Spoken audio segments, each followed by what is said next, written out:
On November 30th, Caitlin got up early to go to work. Kirby was still asleep in bed.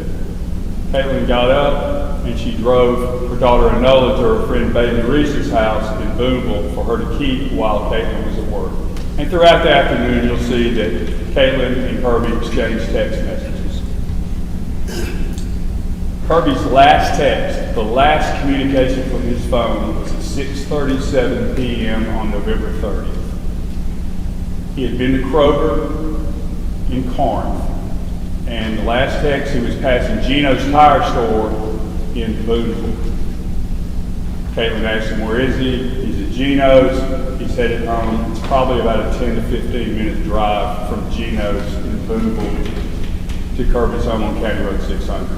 So he's going to get home about 7 o'clock. And again, critical to this is there are no more communications coming from Kirby after 6:37.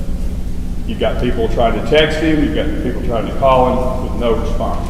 So he goes dark after 6:37. The remainder of the night, November 30th, Caitlin is texting him, where are you? Apparently they've been in some kind of tiff, argument, weren't getting along, and she's, trying to get him, okay, I'm going to bed. This continues the next day, which is on Thursday, which is December 1st, 30 days in November.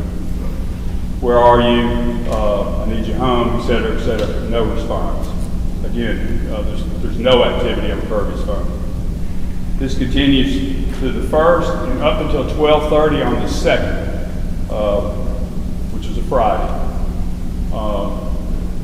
At 12:30, Caitlin discovered Kirby's body underneath the tarp and the toolbox.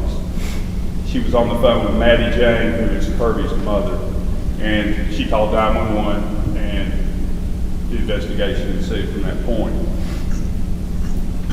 When Caitlin arrived home on the night of the 30th, Kirby's truck was in the driveway. It was locked. The groceries he had purchased from Kroger were still in there, but no Kirby.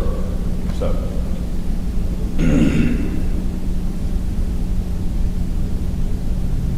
according to Karen and Jeff, they came back to Mississippi on Saturday, December 3rd. The funeral was December 17th of 2022, and they went back to Virginia, all three, on December 20th.